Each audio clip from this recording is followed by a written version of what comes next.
Bonjour à tous. Bonjour. C'est une joie d'être ensemble ce matin pour adorer notre Dieu, que notre bouche puisse proclamer sa louange, car il en est tellement digne et tellement merveilleux, notre Dieu. La semaine dernière, nous avons regardé Genèse, chapitres 1 et 2. Nous avons vu ce monde et comment Dieu l'a créé d'une façon très bonne, comme c'est écrit. Ce monde était vraiment parfait. Et tout était en harmonie, que ce soit Dieu avec les hommes ou avec les animaux. Et les animaux ne mangeaient même pas les autres animaux. Ils mangeaient même, ils n'étaient même pas encore carnivores. On voyait vraiment la paix et l'harmonie qui était au tout début. Mais on peut se dire, mais que s'est-il donc passé aujourd'hui? Oh purée, ça a quand même bien changé. Qu'est-ce qui s'est passé pour que ce monde idyllique qu'on trouve dans Genèse 1 et 2, notamment ce jardin d'Éden qui était vraiment parfait pour Adam et Ève, puisse être transformé, qu'aujourd'hui on voit un monde vraiment, on va dire, en désordre. Que s'est-il donc passé? Et pour regarder ce qui s'est passé, je vous invite à regarder Genèse chapitre 3. Nous verrons trois aspects de cette histoire: la tentation et le péché, les excuses qu'on va voir dans Ève, et les conséquences du péché. Avant de lire Genèse chapitre 3, nous allons regarder Genèse 2, 15 à 17. Prions une seconde. Seigneur, nous t'aimons, que notre amour pour toi soit plus ardent encore, et que notre cœur soit soumis à ta volonté. Au nom de Jésus. Amen.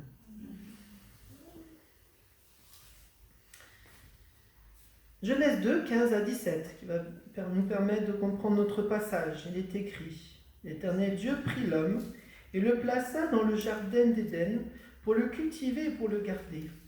L'Éternel Dieu donna cet ordre à l'homme: Tu pourras manger de tous les arbres du jardin, mais tu ne mangeras pas de l'arbre de la connaissance du bien et du mal, car le jour où tu en mangeras, tu mourras certainement. Puis donc nous arrivons dans Genèse chapitre 3, nous allons commencer avec les 6 premiers versets. Le serpent était le plus rusé de tous les animaux des champs que l'Éternel Dieu avait fait.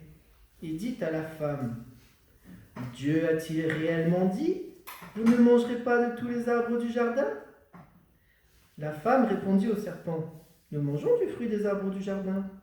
Mais quant au fruit de l'arbre qui est au milieu du jardin, Dieu a dit: Vous n'en mangerez point, et vous ne toucherez point, de peur que vous ne mouriez. Alors le serpent dit à la femme: Vous ne mourrez point. Mais Dieu sait que le jour où vous en mangerez, vos yeux s'ouvriront et que vous serez comme Dieu, connaissant le bien et le mal. La femme vit que l'arbre était bon à manger et agréable à la vue, et qu'il était précieux pour ouvrir l'intelligence. Elle prit de son fruit et en mangea. On en donna aussi à son mari, qui était auprès d'elle, et il en mangea. Tout est porté à croire dans la Bible que cette histoire est réelle, qu'elle s'est réellement passée. Si on regarde dans le Nouveau Testament, il y a plusieurs versets qui parlent de Ève qui s'est laissée tenter par le serpent. Donc en fait, ce n'est pas juste une image, c'est une histoire qui s'est réellement passée au début de notre temps, au tout début. Nous avons ici un serpent. Bon, la question, c'est qui ce serpent? C'est juste un animal? Est-ce que c'est le diable? Est-ce que c'est les deux? En fait, c'est les deux. Parce que quand on regarde un peu plus tard, lors des conséquences sur le péché, Dieu va condamner le serpent en lui disant: maintenant, tu n'auras plus de pattes et tu vas marcher sur le ventre. Donc évidemment, c'est une condamnation pour un animal. Mais également, si on retourne dans Apocalypse 20, verset 2, on voit qu'il n'était pas seul. Il est écrit, donc ça c'est à la fin des temps, et la grande victoire sur Satan. Il saisit le dragon, le serpent ancien, qui est le diable et Satan, et le lia pour 1000 ans. Le diable est appelé le serpent ancien. Donc, le diable est appelé le serpent ancien. Donc on peut penser bien sûr au serpent d'Éden. Donc, pour moi, l'interprétation qui est la plus plausible, c'est que le serpent s'est laissé posséder par le diable pour aller tenter Ève et pour faire tomber toute l'humanité dans le péché. Le serpent s'adresse à la femme avec une question. Dieu a-t-il réellement dit « Vous ne mangerez pas de tous les arbres du jardin ?» Stupéfaction. Incroyable. On peut penser à Ève qui n'avait jamais eu à traiter avec le péché avant. Qu'est-ce qui se passe maintenant? Il y a quelqu'un qui met directement en doute la parole que Dieu a dit. Il a dit, mais t'es sûr qu'il a dit ça? T'es sûr que tu t'es pas trompé, que tu peux pas manger? Mais s'il a vraiment dit ça, c'est qu'il ne vous aime pas en fait. On voit déjà le mensonge du diable dès le départ. Il continue son mensonge, il dit, si vous en mangez, vous n'allez pas mourir. Elle lui a dit, oui, on peut manger tous les arbres, mais celui-là, on ne peut pas manger du fruit de la connaissance du bien et du mal. Alors le serpent lui dit, non, vous n'allez pas mourir si vous en mangez. Mais Dieu, et là il accuse Dieu, et il dit, Dieu vous empêche d'avoir quelque chose qui est bon pour vous. Dieu n'est pas bon envers vous en fait. Il vous prive de quelque chose qui serait bénéfique pour vous, de connaître plus de choses, de connaître le bien et le mal, et d'être plus comme Dieu, de vous élever au rang de Dieu. Waouh! Et Ève, malheureusement, elle va croire Satan. Elle va croire les mensonges du diable et elle va faire confiance au diable. Qu'est-ce qu'on trouve aujourd'hui? Des milliards de tombes partout dans le monde qui prouvent que Dieu dit la vérité et que le diable est un menteur depuis le commencement.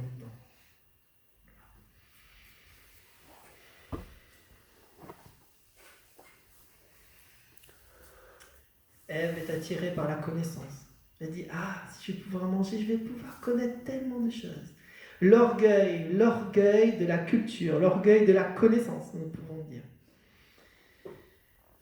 Et puis, elle va prendre de cet arbre. Elle va aller voir l'arbre, elle va en cueillir, et puis elle va en donner à Adam, et tous les deux vont tomber dans le péché. On trouve un peu plus tard, on va continuer à lire, versets 7 à 13. Juste après qu'ils aient mangé du fruit. Les yeux de l'un et de l'autre s'ouvrirent. Ils connurent qu'ils étaient nus, et ayant cousu des feuilles de figuier, s'en firent des ceintures. Alors ils entendirent la voix de l'Éternel Dieu qui parcourait le jardin vers le soir.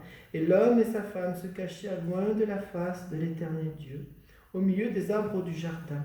Mais l'Éternel Dieu appela l'homme et lui dit, « Où es-tu » Il répondit, « J'ai entendu ta voix dans le jardin, et j'ai eu peur, parce que je suis nu et je me suis caché. » L'Éternel Dieu dit, « Qui t'a appris que tu es nu? Est-ce que tu as mangé de l'arbre dont je t'avais défendu de manger ?» L'homme répondit, « C'est la femme. » L'homme répondit, « La femme que tu as mise auprès de moi m'a donné de l'arbre et j'en ai mangé. » Et l'Éternel Dieu dit à la femme, « Pourquoi as-tu fait cela ?» La femme répondit, « C'est le serpent. Le serpent m'a séduite et j'en ai mangé. » La première conséquence qu'on trouve ici, les yeux de l'un et de l'autre s'ouvrent et ils reconnaissent qu'ils étaient nus, tout nus. Et en fait, ils s'en fichaient avant d'être tout nus, simplement parce qu'ils n'avaient pas des mauvaises pensées. Mais dès qu'ils ont mangé du fruit de l'arbre défendu, toutes sortes de mauvaises pensées sont arrivées en leur esprit, sur leur corps, sur le corps de leur conjoint, sur les pensées que les autres pouvaient avoir sur leur corps. Et voilà, la première conséquence du péché. Ils ont eu la connaissance du bien et du mal. Ils ont été tentés de faire toutes sortes de mal dès le départ. Alors ils ont eu honte, ils ont voulu se couvrir. On voit ici, verset 8, quand même Dieu qui les approche de façon, on va dire, gentille. Il les appelle. Une fois, pas de réponse. Ils se sont cachés. Mais quelle idée de vouloir se cacher devant Dieu, comme si on était capable de se cacher devant Dieu. Ah là, ils avaient une petite idée de Dieu. Et Dieu appelle l'homme. Et là, l'homme répond. Et il trouve une excuse. Et il dit oui, au moins il admet qu'il a péché. Ça, c'est le premier acte vers la repentance, c'est d'admettre qu'on a péché. Mais par contre, il ne va pas dire « je suis désolé, je me repens ». On ne l'entend pas de sa bouche. Donc on n'a pas vraiment une vraie repentance là. Mais plutôt, il va dire « c'est la femme que tu m'as donnée ». C'est presque qu'il accuse Dieu d'avoir créé la femme pour l'aider. Et il lui dit, c'est presque qu'il accuse Dieu et il accuse la femme aussi. C'est elle qui m'a donné du fruit. Et quant à la femme, elle va s'excuser, dire, elle ne va pas non plus se repentir, mais elle va dire, c'est le serpent. C'est le serpent qui m'a séduite et j'en ai mangé. Et quant au serpent, il n'a pas la parole. Il n'a pas la parole, on ne voit pas qu'il a la parole. Il aurait pu dire, c'est le diable, mais bon, là, on voit pas, il n'a pas la parole là, dans ce verset-là. Une belle image, c'est Dieu qui se balade dans le jardin et qui appelle Adam. On a l'impression que ce n'est pas quelque chose qui se passait juste comme ça, une fois.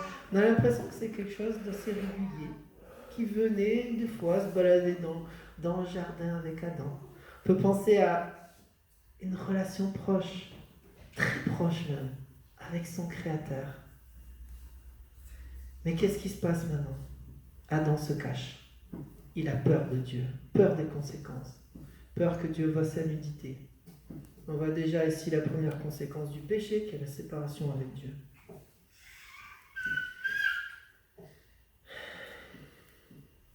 Nous voyons au verset 14 à 24 les conséquences du péché. On va lire. L'Éternel Dieu dit au serpent, puisque tu as fait cela, tu seras maudit entre tout le bétail et entre tous les animaux des champs. Tu marcheras sur ton ventre et tu mangeras de la poussière tous les jours de ta vie. Je mettrai une inimitié entre toi et la femme, entre ta postérité et sa postérité. Celle-ci t'écrasera la tête et tu lui blesseras le talon.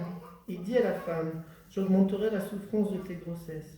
Tu enfanteras avec douleur et tes désirs se porteront vers ton mari, mais il dominera sur toi. Il dit à l'homme, puisque tu as écouté la voix de ta femme et que tu as mangé de l'arbre au sujet duquel je t'avais donné cet ordre, tu n'en mangeras point. Le sol sera maudit à cause de toi. C'est à force de peine que tu en tireras ta nourriture tous les jours de ta vie. Et te produira des épines et des ronces, et tu mangeras de l'herbe des champs. C'est à la sueur de ton visage que tu mangeras du pain, jusqu'à ce que tu retournes dans la terre d'où tu as été pris. Car tu es poussière et tu retourneras dans la poussière. On lira la suite tout à l'heure. On voit déjà les conséquences dramatiques qui se passent. Le premier à être condamné, c'est le serpent. Bon, Dieu lui enlève les pattes. Il va être humilié parmi tous les animaux et il va devoir être sur son ventre. Le deuxième jugement est sur le diable. Verset 15. Je mettrai une iniquité entre toi et la femme, entre ta postérité et sa postérité. Celle-ci t'écrasera la tête et tu lui blesseras le talon. Donc bien sûr, c'est une prophétie sur Jésus-Christ. La première prophétie de l'Évangile sur Jésus-Christ qu'on trouve dans ce verset. Il arrivera qu'un jour, la postérité de la femme, qui est Jésus-Christ le Messie, viendra. Et il écrasera la tête du diable. Et le diable lui blessera le talon. On pense vraiment, le diable a blessé le talon par la crucifixion, et Dieu lui a écrasé la tête, bien sûr, par la résurrection, par la mort et la résurrection. Puis, on voit ce qui se passe avec la femme. La première condamnation ici. La femme va souffrir maintenant dans ses grossesses. Et ce sera vraiment difficile. Puis pas simplement, il y a la relation entre le mari et la femme qui va vraiment changer. Dorénavant, ça va être tordu. Ça va être tordu. Parce qu'il va y avoir le péché. Et même au sein du couple, ce couple si merveilleux qu'Adam et Ève au tout début, leurs relations vont être tordues. La femme, on va dire, c'est écrit, je vais relire le verset. Tes désirs se porteront vers ton mari, mais il dominera sur toi. Alors mon interprétation ici, c'est que la femme va essayer de prendre la première place, va essayer de dominer l'homme, et que l'homme va essayer de dominer par la force, en abusant de son autorité. Donc on a ici vraiment dans le couple même, la relation qui est tordue ici. Et puis l'homme, il était si bien dans le jardin d'Éden. Il était si bien. Il cueillait des fruits, c'était super bon. Il bossait pas dur, quoi. C'était un travail qui était super agréable, le jardin d'Éden. Il était heureux comme tout. Et maintenant, il va devoir transpirer. Et on peut dire maintenant, ceux qui bossent, ils savent que c'est pas toujours facile. Et des fois, on transpire pour avoir notre pain, n'est-ce pas? Je vois Yves Sorel, il est d'accord. Ah oui, surtout qu'il bosse avec les caisses, alors c'est fatigant. Eh oui, maintenant, ça va être dur. Maintenant, on va transpirer.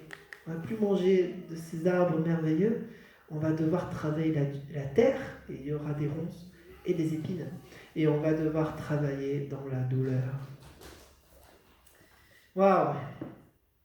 Tout ça parce qu'ils ont choisi de désobéir et de commettre ce péché du fruit. Quelle conséquence incroyable quand même pour le premier péché. Continuons à lire. On va finir le chapitre 3. Verset 20. Adam donna à sa femme le nom d'Ève, car elle était la mère de tous les vivants. L'Éternel Dieu fit à Adam et à sa femme des habits de peau, il les en revêtit. L'Éternel Dieu dit, voici l'homme est devenu comme l'un de nous, pour la connaissance du bien et du mal. Empêchons-le maintenant d'avancer sa main, de prendre de l'arbre de vie, d'en manger et de vivre éternellement. L'Éternel Dieu le chassa du jardin d'Éden, pour qu'il cultive la terre d'où il avait été pris. C'est ainsi qu'il chassa Adam, et mit à l'orient du jardin d'Éden le chérubin qui agite une épée flamboyante, pour garder le chemin de l'arbre de vie. Donc on a ici une autre conséquence, c'est qu'un animal est mort. Dieu va tuer un animal pour pouvoir revêtir les Adam et Ève de la peau de cet animal. Et puis, donc Dieu va se concerter, 3 personnes de la Trinité, et ils vont dire, on va chasser l'homme du jardin, l'homme et la femme. Et ils vont être chassés de cet endroit merveilleux. Moi, quand je lis cette histoire, des fois, j'ai presque envie de pleurer. Tellement c'est malheureux. Ils étaient tellement bien. Et parce qu'ils ont choisi de désobéir, le malheur est vraiment rentré dans leur vie et dans le monde entier. Donc, ils vont devoir quitter ce jardin. Parce que Dieu ne veut pas qu'ils mangent de l'arbre de vie et vivent éternellement dans leur situation qui est tellement horrible maintenant. Et Dieu veut que l'homme ne cueille pas simplement les fruits comme ça, mais il veut qu'il bosse dur maintenant la terre. C'est pour ça qu'il va les chasser et mettre des chérubins pour protéger l'entrée du jardin, pour pas qu'on y rentre, et pour les empêcher de revenir dans le jardin. Nous avons parlé un petit peu de la connaissance du bien et du mal. Parlons-en encore un petit peu. Donc la connaissance du bien et du mal, au début, ils ne l'avaient pas, Adam et Ève. C'est-à-dire qu'ils n'avaient pas cette tentation, toutes ces pensées qui les dirigeaient vers le mal pour faire le mal. C'est comme s'il y avait une protection tout autour d'eux pour qu'ils ne pêchent pas, on va dire. Bon, bien sûr, il y a eu cette tentation pour l'arbre, mais je veux dire, ils étaient protégés pour le reste. Mais dès qu'ils vont manger ce fruit, il va se passer que dorénavant, ils vont penser au mal. Ils vont regarder toutes les possibilités qui existent pour faire le mal. Vous imaginez? Maintenant, ils vont devoir juger par leur conscience ce qui est bien de ce qui est mal. Et ils vont connaître le bien et le mal par leur péché. Et quant à Dieu, bien sûr, il connaît toutes choses. Donc il connaît ce que c'est le bien et ce que c'est le mal, sans même l'avoir expérimenté. Je vais aborder maintenant un sujet épineux, qui est le rôle de l'homme et de la femme. Relisons un coup Genèse 2, 18 à 25, qui nous parle de la création de la femme. Genèse 2, 18, 25. L'Éternel Dieu dit, « Il n'est pas bon que l'homme soit seul. Je lui ferai une aide semblable à lui. L'Éternel Dieu forma de la terre tous les animaux des champs et tous les oiseaux du ciel, et les fait venir vers l'homme pour voir comment il les appellerait, et afin que tout être vivant porte le nom que lui donnerait l'homme. Et l'homme donna des noms à tout le bétail, aux oiseaux du ciel et à tous les animaux des champs. Mais pour l'homme, il ne trouva pas d'aide semblable à lui. Alors l'Éternel Dieu fit tomber un profond sommeil sur l'homme qui s'endormit. Il prit une de ses côtes et referma la chair à sa place. L'Éternel Dieu forma une femme de la côte qu'il avait prise de l'homme et l'amena vers l'homme. Et l'homme dit, voici cette fois celle qui est os de mes os et chair de ma chair. On l'appellera femme parce qu'elle a été prise de l'homme. C'est pourquoi l'homme quittera son père et sa mère et s'attachera à sa femme et ils deviendront une seule chair. L'homme et sa femme étaient tous deux nus et n'en avaient pas honte. On voit ici la beauté du mariage. Mais aussi les rôles de l'homme et de la femme. Qu'est-ce qu'on trouve? C'est que l'homme a été créé en premier, puis la femme ensuite. Que la femme a été tirée d'une côte de l'homme, que l'homme a nommé la femme, et la femme a été créée pour être une aide pour l'homme. On voit aussi ailleurs dans la Genèse que l'espèce humaine tout entière est appelée quelquefois homme, non pas femme, qu'Adam nomme sa femme Ève, puis que Dieu s'adresse en premier lieu à Adam, après leur péché dans le jardin. Donc on voit vraiment que Dieu a créé l'homme pour être le chef de sa famille. On voit aussi la description dans Éphésiens chapitre 5 sur le couple. Éphésiens 5, 22 à 25.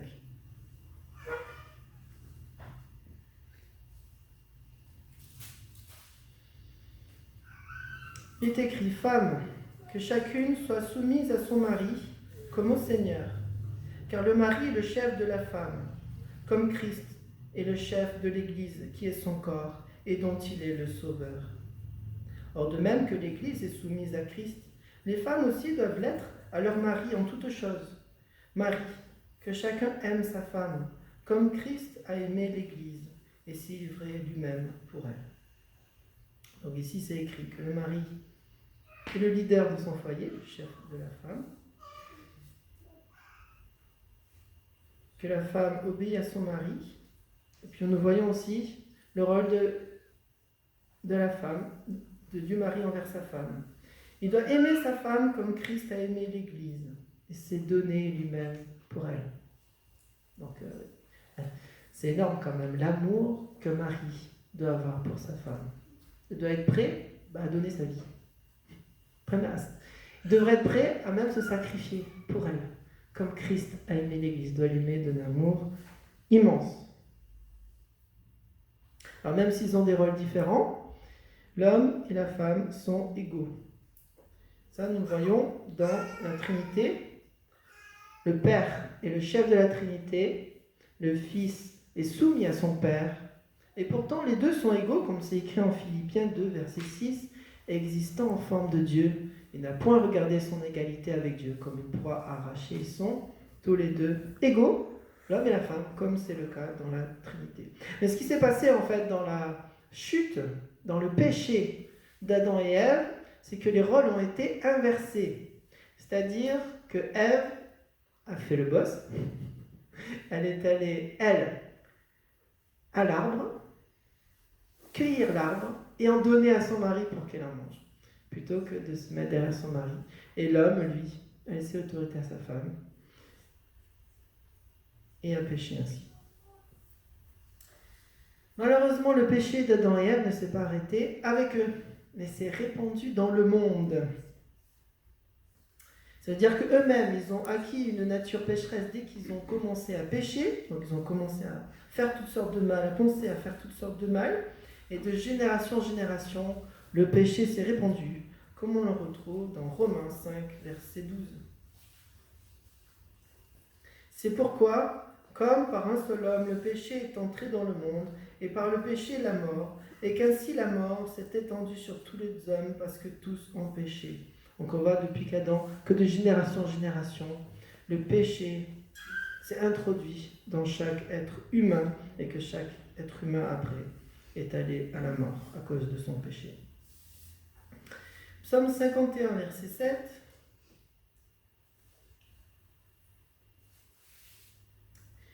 Voici, je suis né dans l'iniquité et ma mère m'a conçu dans le péché. Quand David il écrit ça, il est un peu en train de dire ma mère c'est la pire de toutes les pécheresses. Non, il dit que même quand il était un bébé, il était déjà pécheur.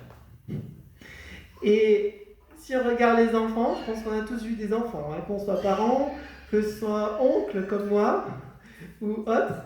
On a tous vu des enfants. On n'a pas besoin de leur enseigner le péché, n'est-ce pas? N'est-ce pas? Oui. On n'a pas besoin de leur enseigner à faire le mal. Ils le font tout seuls. C'est naturel chez un enfant de faire le mal.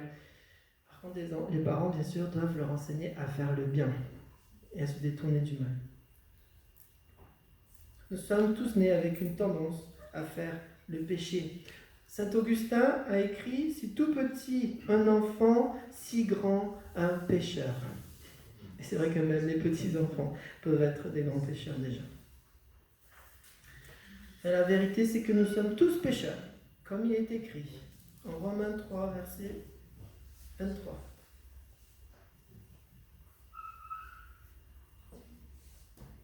Car tous ont péché et sont privés de la gloire de Dieu. J'ai entendu certaines fois des gens dire « Ah, moi, je ne pêche pas. » Ou « Moi, j'ai jamais rien fait de mal. Je suis quelqu'un de bon et de juste. » En tout cas, ce que la Bible dit, c'est que nous avons tous fait le mal, que nous avons tous péché, et par conséquent que ça nous sépare de la gloire de Dieu. On continue avec Ésaïe chapitre 59, 1 et 2. Non, la main de l'Éternel n'est pas trop courte pour sauver, ni son oreille trop dure pour entendre. Mais ce sont vos crimes qui mettent une séparation entre vous et votre Dieu. Ce sont vos péchés qui vous cachent la face et l'empêchent de vous écouter. Qu'est-ce qui met une séparation entre nous et notre Dieu? Ce sont les péchés, les crimes. C'est un peu comme on trouve dans le jardin d'Éden. Dès qu'ils ont péché, Dieu les a chassés du jardin. Parce que Dieu est un Dieu saint et parfait. Il ne tolère pas le péché. Puis Dieu aussi appelle ceux qui pêchent mais qui ne sont pas repentis des enfants de colère. Donc on voit même que Dieu est en colère contre le péché. Et même en Apocalypse 21, ceux qui ne seront pas repentis et venus à Christ, il est écrit en Apocalypse 21, mais pour les lâches, les incrédules, les abominables, les meurtriers, les débauchés, les magiciens, les idolâtres et tous les menteurs, leur part sera dans l'état ardent de feu et de souffle, ce qui est la seconde mort. Donc il y aura un enfer préparé même pour ceux qui ne croient pas et ceux qui ne se donnent pas à Jésus-Christ. Alors on peut se dire, waouh, quand même. Alors, quelle est la solution? Quelle est la solution pour être sauvé si le péché est tellement grave? Si le péché est tellement grave qu'au premier péché, les gens ont commencé à mourir alors qu'avant ils ne mouraient pas et que la maladie s'est répandue. Pourquoi est-ce si grave? Et quelle est la solution? La solution, c'est une personne. Ce n'est pas une religion, la solution, c'est une personne. C'est la personne de Jésus-Christ. Je mettrai l'inimitié entre toi et la femme, entre ta postérité et sa postérité. Celle-ci t'écrasera la tête et tu lui blesseras le talon. Et viendra un Messie. Voilà la solution pour le péché. Un Messie qui écrasera la tête du diable par sa mort et par... Le péché est quelque chose de grave. Sans la foi en Jésus, nous sommes condamnés. Mais par Jésus, nous sommes sauvés. C'est aussi ce qui est écrit en Jean 3, 16. Car Dieu a tant aimé le monde qu'il a donné son Fils unique, afin que quiconque croit en lui ne périsse pas, mais qu'il ait la vie éternelle. Ça a coûté son propre Fils le péché. Dieu lui-même est venu et il est mort sur cette croix. Donc le péché, ce n'est pas quelque chose de banal. C'est quelque chose qui horripile Dieu. C'est le contraire de tout ce qu'est Dieu et de tout ce qu'il aime. Éphésiens 2, versets 8-9. Car c'est par la grâce que vous êtes sauvés, par le moyen de la foi. Et cela ne vient pas de vous, c'est le don de Dieu. Ce n'est pas par les œuvres, afin que personne ne se glorifie. Voilà la solution. Personne ne peut se sauver lui-même.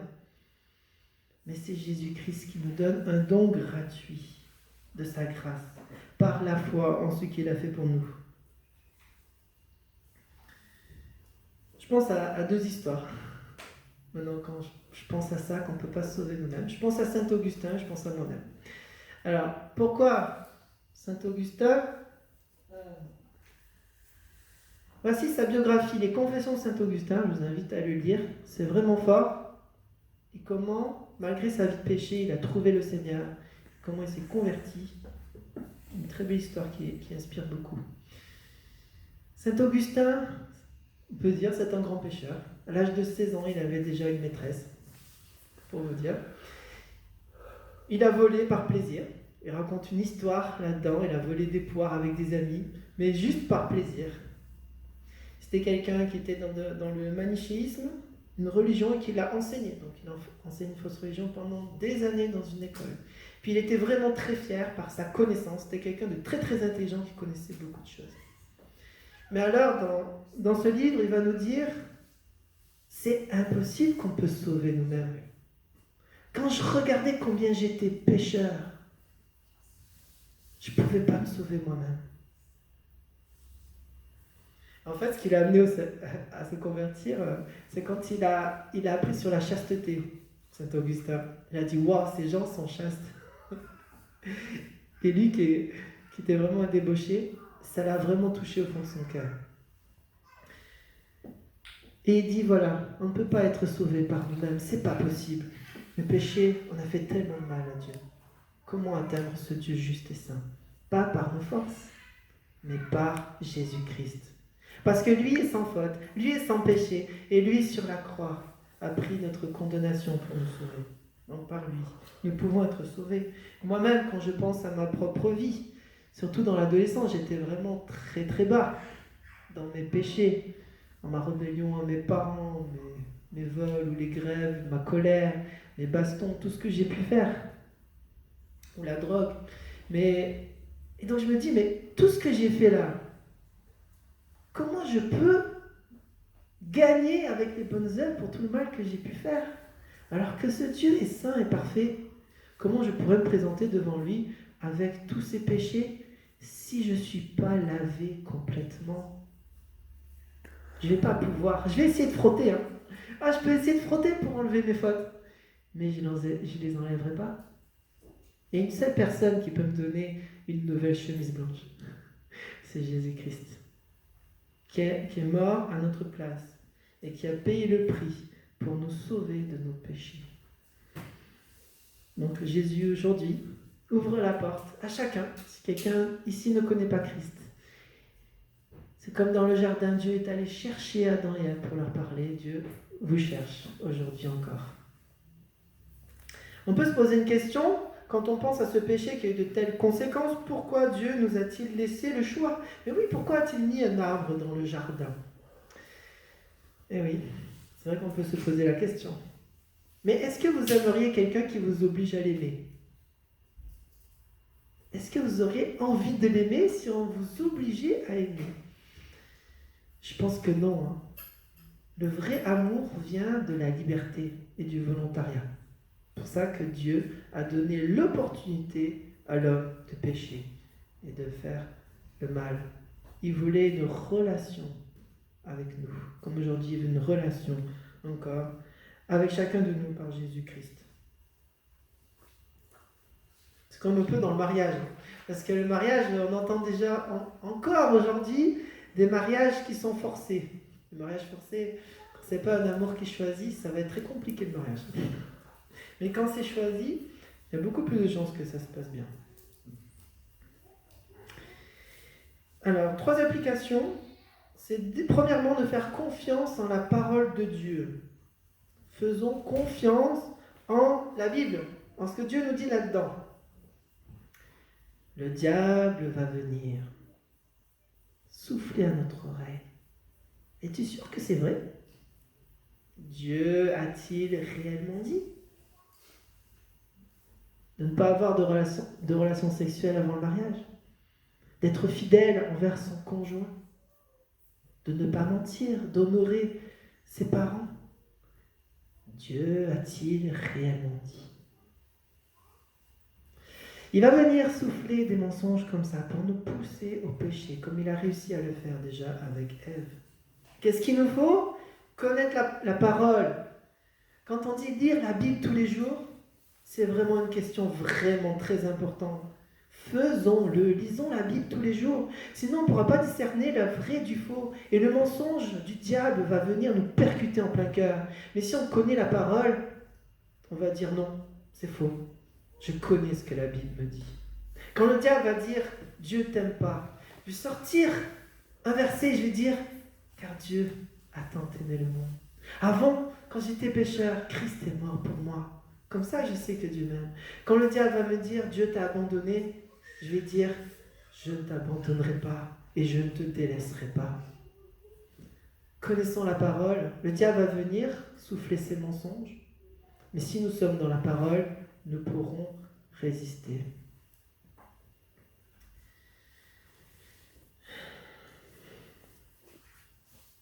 Je dirais attention à l'orgueil intellectuel également. Parce que c'est aussi ce qu'on trouve ici avec Ève. Il y a un orgueil intellectuel. Le diable vient lui dire, si tu manges ça, tu seras tellement intelligente. Tu connaîtras autant que Dieu.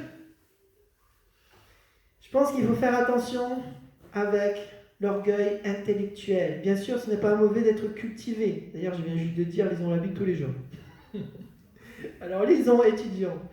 Mais faisons attention à l'orgueil intellectuel. Et quand nous connaissons beaucoup de choses sur un domaine, disons-nous que nous ne savons pas autant de choses sur un autre domaine. Et qu'il y a des gens, bien sûr, qui sont plus intelligents que nous. Et qui connaissent plus que nous. De toute façon, c'est vrai qu'on est forcément bon dans un domaine et mauvais dans un autre. C'est comme ça.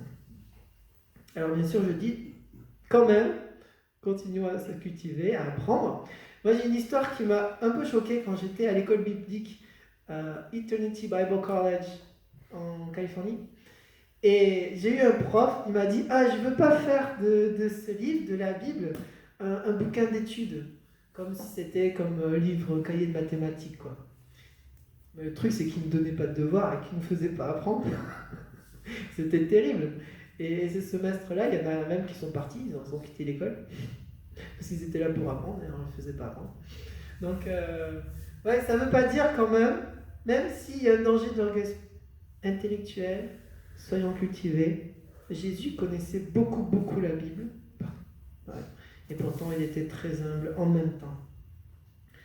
L'autre chose, c'est de résister à la tentation. Je vais commencer en disant le passage de Pierre. Nous l'avons vu au groupe de maison mardi, 1 Pierre, chapitre 5, versets 8-9. Soyez sobres, veillez. Votre adversaire, le diable, rôde comme un lion rugissant, cherchant qui dévorera. Résistez-lui avec une foi ferme, sachant que les mêmes souffrances sont imposées à vos frères dans le monde. Il rôde pour trouver une victime, pour essayer de trouver une faille pour nous faire tomber. Quelle est la façon de résister? D'une foi ferme, c'est-à-dire, il vient, je dis non de suite. Je ne lui laisse même pas l'opportunité pour parler, pour faire quoi que ce soit. Je dis non de suite. Et comme ça, je m'assure de ne pas tomber. Je ne sais pas trop ce qui s'est passé avec Ève.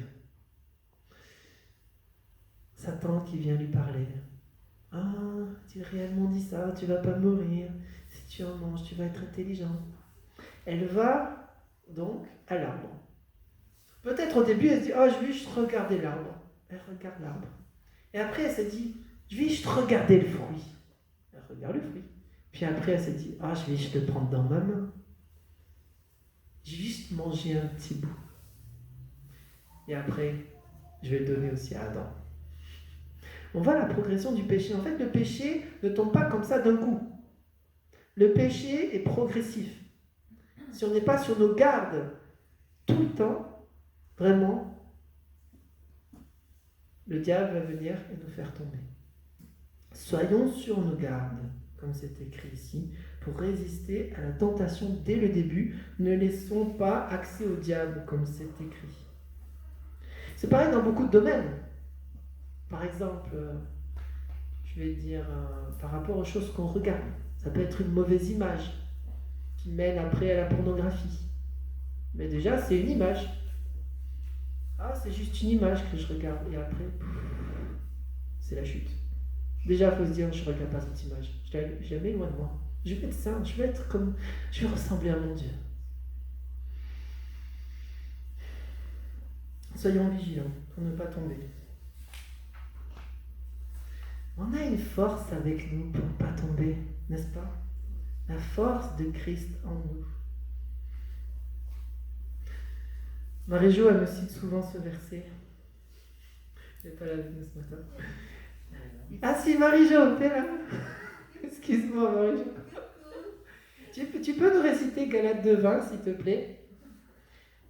J'ai été crucifié. En Christ, ce n'est plus moi qui vis, c'est Christ qui vit en moi. Et ce que je vis maintenant dans mon corps, c'est par la foi de le Fils de Dieu Qui m'a aimé et qui s'est livré lui-même pour moi. Bravo. Merci Marie-Jo.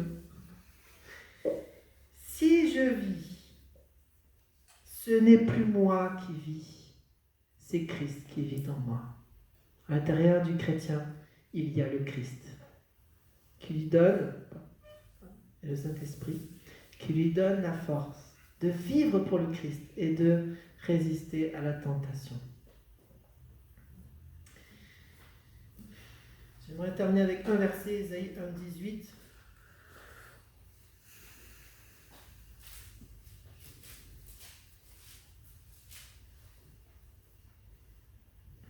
Si toutefois nous péchons, venons à Christ pour être pardonnés et purifiés. Ésaïe 1:18. Venez, plaidons, dit l'Éternel, si vos péchés sont comme le cramoisi, ils deviendront blancs comme la neige. S'ils sont rouges comme la pourpre, ils deviendront comme la laine. Donc même les vêtements, tout rouges et tachés de sang, peuvent être lavés par le sang de Jésus-Christ. Venons, et Dieu pardonnera nos péchés et nous lavera. Si nous avons péché, il est prêt à nous pardonner et à nous purifier. Prions. Seigneur, on est attristé de lire ce passage, de voir comment le péché est entré dans le monde, la désobéissance et l'orgueil et le mensonge et le manque de confiance en toi. On ne veut pas suivre leur exemple. Mais on veut suivre l'exemple de Jésus qui, dans le désert, a résisté aux attaques de l'ennemi, qui aussi a menti et a détourné les Écritures. Nous voulons suivre l'exemple de Jésus-Christ qui a tenu bon face aux attaques du diable. On te prie que la présence de Christ en nous puisse être en nous dans sa plénitude, pour que nous puissions vivre entièrement pour toi, résister à la tentation, te faire confiance. Éternel, prends notre cœur et nos corps entiers. Aide-nous à résister au péché et à vivre pour toi tout notre cœur. Au nom de Jésus. Amen.